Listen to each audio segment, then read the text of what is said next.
Olá, meus irmãos, a paz do Senhor Jesus a todos. Quero desde já agradecer a cada um de vocês pelo carinho, por estar nos assistindo e nos acompanhando nesse estudo, onde nós vamos ver que nesse trimestre nós vamos falar sobre a relevância da igreja, a sua essência e a sua missão. Meus irmãos, estamos aqui na Demal Anchieta, debaixo da bênção do nosso pastor presidente, nosso pastor Adelino Alves Ribeiro, e também debaixo da bênção do nosso pastor local, que é o nosso pastor Severo. Hoje iniciaremos a lição de número 12, que vai falar sobre a relevância da igreja para a condução e ensinamento da igreja. E visando o que a gente está aprendendo nesse trimestre, falando sobre a relevância da igreja, eu já vou lembrar de um versículo que está lá em Atos dos Apóstolos, capítulo 20, no verso 28. E tendo como a relevância, eu acho que é por causa da relevância da igreja, que Jesus, o próprio Jesus, ele vai constituir, vai dar à igreja pastores para conduzir o seu rebanho. E dentro desse tópico de número 1, nós vamos falar sobre a Bíblia e a liderança cristã. Nós vamos ver alguns aspectos, que é o papel do líder e o perfil bíblico do líder. Meus irmãos, antes de iniciarmos a falar do papel do líder, é importantíssimo que nós olhamos para que Paulo ele vai dizer no livro de Efésios capítulo 4. Ele vai dizer que ele mesmo deu uns aos apóstolos, outros aos profetas, outros aos evangelistas, outros a pastores e doutores. Então nós vamos entender que Jesus, o próprio Jesus, ele deu à igreja para que venha a ser conduzido por líderes. E qual que é o propósito? O bispo ele vai dizer que é para o aperfeiçoamento dos santos, para a obra do ministério e para a edificação da igreja. Então nós vamos ver que o líder ele tem o propósito, o dever de ajudar, de conduzir a igreja. Em 1 Pedro capítulo 5, no verso 2, Pedro vai dizer que o líder ele tem que guiar o rebanho, dando dele não por força, mas voluntariamente. Então nós vamos ver que o papel do líder é um papel importantíssimo dentro do templo de Cristo, é um papel importantíssimo dentro da vontade divina de Deus. E o segundo aspecto é o perfil bíblico. E qual que é o perfil ideal bíblico? Na Bíblia nós vamos ver diversos líderes. Na Bíblia nós vamos ver líderes que tinham dificuldades em algumas áreas e líderes que se sobressaíam em algumas outras áreas. Só que nós somos humanos. Os líderes de antigamente quanto os líderes de hoje erram e erraram. Então o bispo ele vai dar um exemplo muito claro e uma referência boa para a gente, que é o próprio Jesus Cristo. Ele vai dizer que a lista de competência técnica ela é imensa.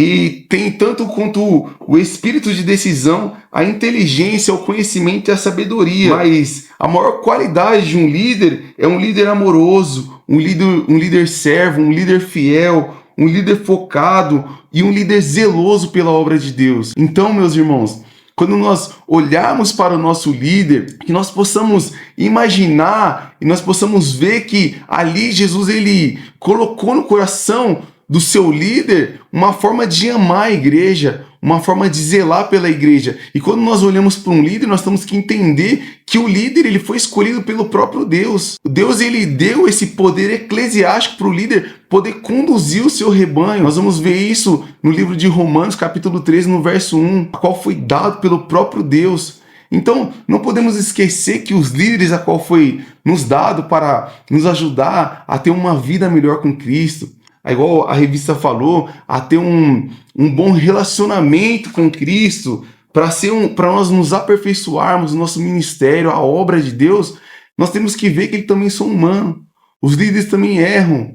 Então que nós possamos também zelar pela vida dos nossos líderes, orar por eles, interceder pelos nossos líderes.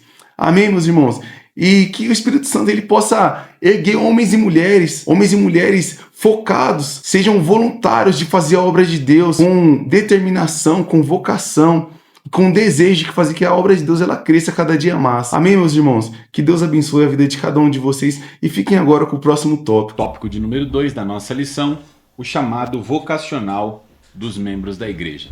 O comentarista aqui de forma muito conclusiva, ele vai nos mostrar um caminho que foi direcionado pelo próprio mestre, o nosso líder maior, o nosso exemplo como liderança, que é o próprio Senhor Jesus Cristo, onde ele diz no Evangelho de Marcos, no capítulo 16, no verso 15, ide por todo mundo e pregai o Evangelho a toda criatura.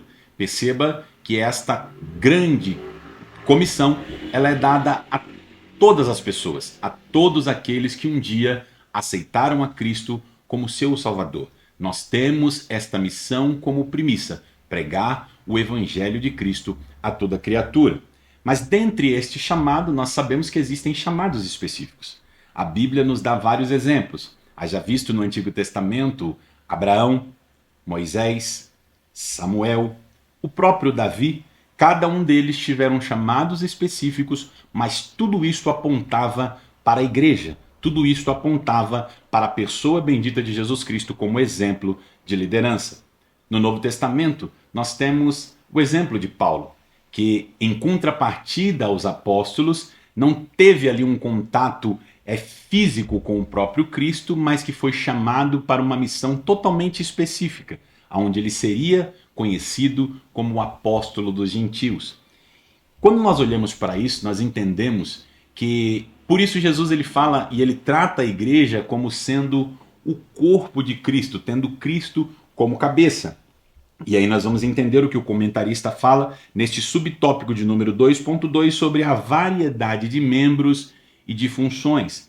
Dentre esses chamados específicos e trazendo de uma forma mais alusiva para o corpo humano, para que o corpo humano tenha um bom funcionamento, nós sabemos que precisamos de membros. E cada membro, de forma distinta e totalmente independente, ele tem o seu papel fundamental para que o corpo seja bem sucedido e que ele tenha o seu bom funcionamento. Assim também é na igreja. Por isso as divisões: pastores, diáconos, presbíteros, missionários, cooperadores, auxiliares, visitadores, líderes de departamentos, homens, mulheres, ou seja, cada um de nós, como um membro independente, estamos ligados a um corpo que se chama igreja e que tem como cabeça a pessoa do próprio Cristo. Por isso que mesmo nas variedades desses membros, nós temos funções diferentes, mas todos eles culminam em uma função coletiva da igreja na face da terra.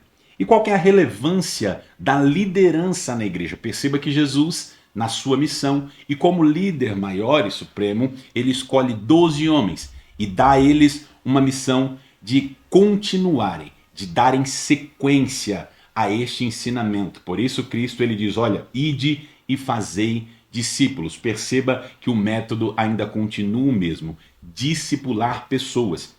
Aí entra o ponto talvez principal da relevância da liderança, porque toda liderança ela não é escolhida pelo seu porte físico, ela não é escolhida pela sua aparência, ela não é escolhida pela sua boa oratória, pelo seu sorriso, pelo seu temperamento, não. Mas o Senhor ele escolhe aquele líder para determinada função, porque muito provavelmente ele foi um excelente liderado.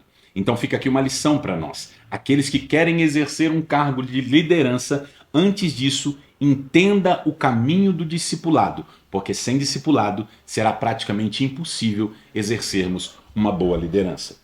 O tópico de número 3, ele vai falar sobre os deveres dos líderes e o reconhecimento da igreja. E este tópico ele é fantástico, porque quando falamos de deveres, falamos sobre obrigações que são pré-definidas por alguém. E quais são os deveres de um bom líder? Quais são os deveres do líder da igreja? Primeiro, e talvez um dos mais importantes, este líder ele tem que ser um exemplo para a sociedade. Ele tem que ser um exemplo no meio da sua comunidade. O comentarista ele fala sobre a importância do reconhecimento do trabalho deste líder. E mais uma vez eu preciso frisar que o reconhecimento do trabalho de um líder, ele não está postado com aquelas habilidades ou dons naturais que este ser ele exerce, mas sim de acordo com um trabalho exercido para o bom funcionamento da obra de Deus. No tópico de número 3, ele vai falar sobre a importância da obediência às lideranças. E isso aqui eu acho sensacional, porque quando nós falamos de obediência, nós falamos de um princípio bíblico irrefutável. Estamos falando de um princípio bíblico inegável. Não há como sermos bem-sucedidos como liderados e posteriormente sermos futuros líderes se não exercermos o caminho da obediência. É só através do caminho da obediência à nossa liderança, as pessoas que foram instituídas por Deus. porque haja visto o próprio Cristo, ou melhor, Paulo, através da sua epístola aos Romanos, ela vai dizer que toda a autoridade ela é constituída por Deus. Então, quando estamos em desobediência à liderança, estamos em desobediência ao próprio Deus. E o comentarista, ele conclui este tópico de número 3, falando um pouco mais sobre a questão desses deveres desse líder. Quando nós olhamos para um tema tão importante e tão crucial para a igreja, que é falar sobre liderança, nós precisamos entender que um verdadeiro líder cristão, ele recebeu uma chamada divina e ele precisa se enxergar como servos dos servos. Nenhum líder nasceu para ser aquela pessoa que está sendo vista ou onde os holofotes estão voltados para ela, porque ela sabe que um bom líder nada mais é do que um propagador do evangelho e uma pessoa que está comissionada para uma missão muito importante, que é guiar as ovelhas de Cristo ao sumo pastor, que é o próprio Cristo. Então eu faço aqui um convite para você, não perca a Escola Bíblica Dominical, vem para a EBD, vem para a EBD.